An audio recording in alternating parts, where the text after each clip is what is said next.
At Market Shala, we aim to inspire financial literacy and independence. नमस्कार दोस्तों, मैं हूं सोमनाथ दास और आप देख रहे हैं मार्कशाला, जहां हम बात करते हैं शेयर बाजार, अर्थव्यवस्था और वैश्विक घटनाओं के असर की। आज की इस वीडियो में हम चर्चा करेंगे 3 महत्वपूर्ण बातों की। पहली, आज यानी 8 अप्रैल 2026 को निफ्टी फ्यूचर में क्या हुआ, उसकी ट्रेड स्ट्रैटेजी किस तरीके से काम करी। सेकंड रहेगा कि आज के बाजार की बड़ी तस्वीर और इसके पीछे के ग्लोबल कारण क्या रहे। और थर्ड, कल यानी कि 9 अप्रैल 2026 के लिए निफ्टी फ्यूचर्स पर इंट्राडे ट्रेड सेटअप जो हमारा है, वीसीएम ट्रेड सेटअप, वो किस तरीके से प्लान होगा, उसके बारे में डिस्कशन। लेकिन आगे बढ़ने से पहले एक छोटा सा डिस्क्लेमर, यह वीडियो केवल शैक्षणिक और विश्लेषणात्मक उद्देश्य से बनाया गया है। यह किसी भी प्रकार की निवेश सलाह या ट्रेडिंग की सलाह नहीं है।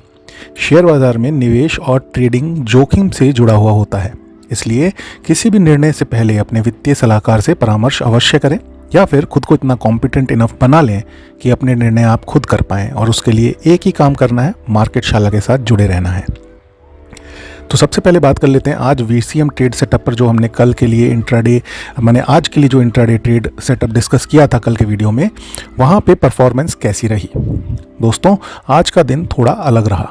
अगर हम वीसीएम इंट्राडे ट्रेड स्ट्रैटेजी के हिसाब से देखें तो आज का दिन ट्रेडिंग से ज़्यादा इन्वेस्टर्स के लिए मुझे लगता है बेहतरीन रहा।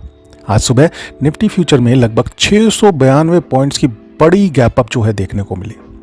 इतना बड़ा गैप अप होने की वजह से हमारे पहले से डिस्कस किए हुए जो टेक्निकल लेवल्स थे वो इररिलेवेंट हो गए, मैक्सिमम लेवल्स। निफ्टी फ्यूचर्स में वैक्यूम रेंज का अपर बैंड था 23,378 के ऊपर, और पहला रेजिस्टेंस जो था वो था 23,663 पर। इन दोनों लेवल्स के ऊपर जाकर के निफ्टी फ्यूचर्स में ओपनिंग देखने को मिली।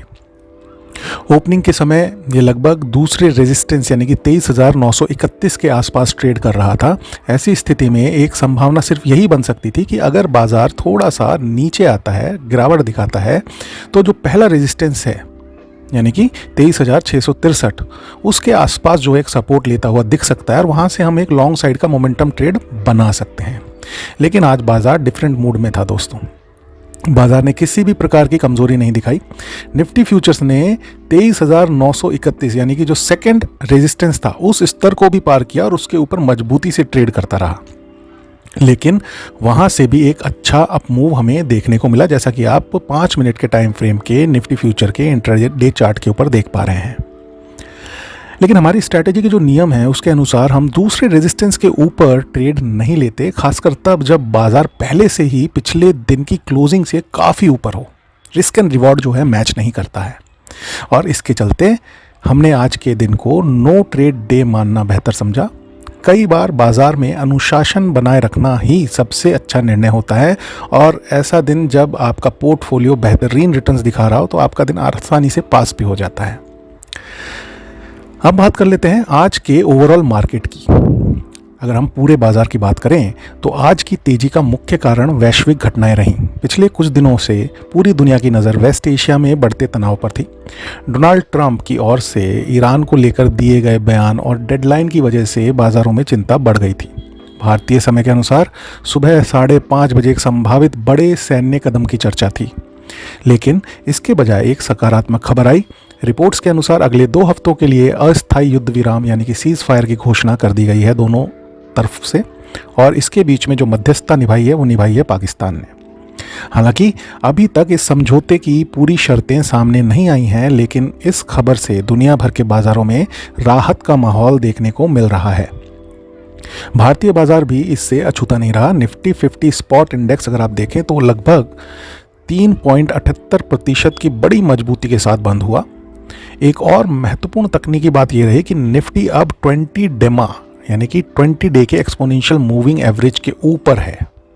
जो स्तर पहले रुकावट की तरह दिखाई दे रहा था, अब वो एक सपोर्ट के रूप में काम कर सकता है, और एक मजबूत सपोर्ट के रूप में, अगर कोई अनवांटेड सिचुएशन या न्यूज़ जो है सामने नहीं आ जाती तो।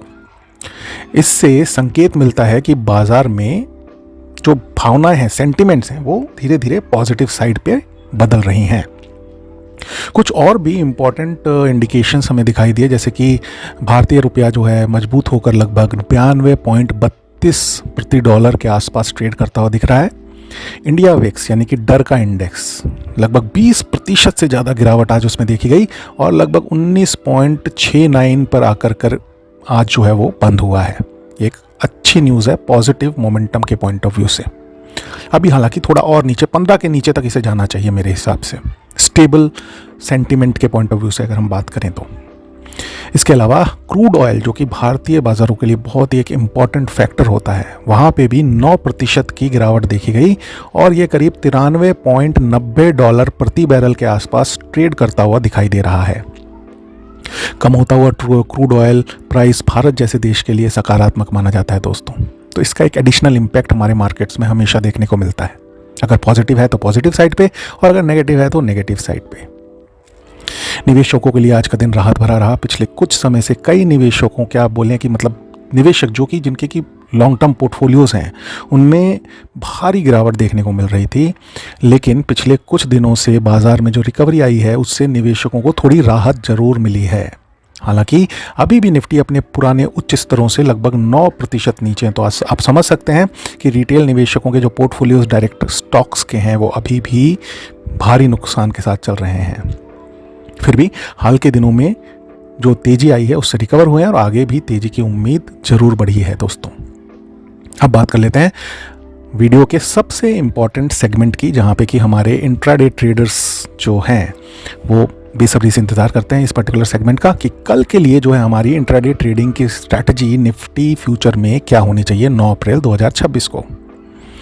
कल यानी 9 अप्रैल 2026 की संभावित ट्रेडिंग सेटअप जो है, जो हमारा VCM ट्रेड सेटअप है, वो किस तरीके से काम करेगा। हमारा ट्रेडिंग फ्रेमवर्क हमेशा नियम आधारित और अनुशासित रहता है दोस्तों। सामान्यतः कोशिश यही रहती है कि एक दिन में मैक्सिमम 2 ट्रेड से ज़्यादा ना ली जाए और अगर पहली ट्रेड सक्सेसफुल हो जाती है तो दूसरी ट्रेड की तरफ ना जाया जाए। अभी जो चार्ट आपके सामने दिखाई दे रहा है तो वहाँ पे लेवल्स आपको दिख रहे हैं, वैक्यूम रेंज आपको दिखाई दे रही है। तो इस रेंज के अंदर अगर मार्केट ओपन होता है, यानी कि 23,931 से 24,396 के लेवल्स के बीच में अगर कल निफ्टी फ्यूचर की ओपनिंग मिलती है, तो यहाँ पर जो है हम रेंज ट्रेड्स को एक्टिवेट करेंगे। कैसे करेंगे? 24,396 के आसपास अगर जो है निफ्टी फ्यूचर आता है और रेजिस्टेंस लेता है या फिर हिट करता है इस लेवल को, तो यहाँ से हम शॉर्ट साइड का रेंज ट्रेड इनिशिएट करेंगे 50 पॉइंट के स्टॉप लॉस और 100 पॉइंट के मिनिमम टारगेट के साथ। और इसके विपरीत अगर पहले जो है हमें लोअर बैंड यानी कि 23,931 पहले हिट होता है, इसके आसपास आकर के जो है सपोर्ट लेने की कोशिश करता है, तो प्रॉपर रिस्क एंड रिवॉर्ड के साथ जो है 50 पॉइंट के स्टॉप लॉस और मिनिमम 100 पॉइंट्स के टारगेट के साथ हम वहाँ से लॉन्ग साइड का रेंज ट्रेड इनिशिएट करेंगे। ये तो थी रेंज के अंदर अगर निफ्टी फ्यूचर कल ओपनिंग देता है तो। रेंज के बाहर अगर निफ्टी फ्यूचर ट्रेड करता हुआ नजर आता है तब हम क्या करेंगे? पहली चीज, अगर अपर बैंड यानी कि 24,396 के ऊपर अगर निफ्टी फ्यूचर ट्रेड करता हुआ नजर आता है तो हम वहां से एक लॉन्ग साइड का मोमेंटम ट्रेड इनिशिएट करेंगे विद 50 पॉइंट्स के स्टॉप लॉस और मिनिमम 100 पॉइंट्स के टारगेट के साथ, राइट। इसके विपरीत अगर लोअर बैंड जो कि हमारा है 23,931 के ऊपर, इसके नीचे निफ्टी फ्यूचर में कमजोरी दिखाई देगी। अगर इसके नीचे निफ्टी फ्यूचर ट्रेड करता हुआ नजर आता है तो वहां से हम शॉर्ट साइड का मोमेंटम ट्रेड इनिशिएट करेंगे। इस केस में हमें पहला सपोर्ट जो है वो देखने को मिलेगा 23,663 के लेवल पर और सेकंड सपोर्ट हमें देखने को मिलेगा 23,378 के लेवल पर। यहाँ पे भी हम 50 पॉइंट का स्टॉप लॉस और मिनिमम टारगेट जो है 100 पॉइंट्स का लेकर के चलेंगे। तो ये था पूरा का पूरा trade setup, VCM trade setup. उसमें किस तरीके से रूल्स रेगुलेशंस के तहत हमें कंडीशनल ट्रेड्स को इनिशिएट करना है। डिटेल में पूरा टेक्स्ट जो है डिस्क्रिप्शन के अंदर दिया हुआ है, उसको जब आप पढ़ेंगे तो एक एक रूल उसके अंदर बहुत अच्छे से क्लियरली मेंशन किया हुआ है। जो हमारे पुराने व्यूअर्स हैं उनके लिए आसान है समझना, नए व्यूअर्स को एक बार जो है उस टेक्स्ट को गो थ्रू करना है, राइट। तो चलिए देखते हैं कल किस तरीके से VCM ट्रेड सेटअप हमारे लिए इंट्राडे ट्रेडिंग के लिए जो है एक्टिवेट होता है और परफॉर्म करता है। अब आगे बात कर लेते हैं पिछले 24 घंटों में कुछ जो ग्लोबल अपडेट्स हैं उसके बारे में। अमेरिका और ईरान के बीच 2 सप्ताह का अस्थायी युद्ध विराम घोषित हो चुका है। इससे वैश्विक बाजारों में राहत का माहौल बना है। इसके बाद एशियाई और वैश्विक बाजारों में तेजी देखने को मिल रही है और क्रूड ऑयल की कीमतों में भी गिरावट आई है। इसके अलावा भारत में आरबीआई ने रेपो रेट को 5.25% पर बरकरार रखा है दोस्तों। इन सभी घटनाओं ने मिलकर बाजार की भावनाओं को सकारात्मक दिशा दी है और जिसका कि इम्पैक्ट आपको ओवरऑल मार्केट्स में देखने को भी मिल रहा है। कुल मिलाकर आज का दिन बाजार के लिए काफ़ी उत्साहजनक रहा। कम होती भू राजनीतिक यानी कि जियोपॉलिटिक्स टेंशन, गिरता हुआ क्रूड ऑयल, घटती हुई वोलेटिलिटी और मजबूत बाजार ब्रेड्थ यानी कि मार्केट ब्रेड्थ, ये सभी संकेत फिलहाल बाजार के लिए सकारात्मक दिखाई दे रहे हैं। लेकिन बाजार हमेशा बदलते रहते हैं दोस्तों, इसलिए अनुशासन और जोखिम प्रबंधन यानी कि जो रिस्क मैनेजमेंट है वो सबसे इम्पॉर्टेंट है, उसे एकदम नहीं भूलना है। राइट। चलिए, अगर आपको ये विश्लेषण उपयोगी लग रहा है और आप हमारे साथ जुड़े हुए हैं या फिर आप पहली बार आए हैं और आपको लग रहा है कि कुछ बेहतर आपके साथ हम शेयर कर पा रहे हैं, एक इंट्राडे ट्रेडिंग को एक फुल टाइम बिजनेस के रूप में अगर आप बनाना चाहते हैं और हमारी डे टू डे एनालिसिस और day to day trade setup को डिस्कशन करना और किस तरीके से एक ट्रेडिंग बिजनेस जो है एक फुल टाइम बिजनेस की तरह, एक नॉर्मल बिजनेस की तरह आपके लिए काम करता है, वो एक हमारी कोशिश है यहाँ पे।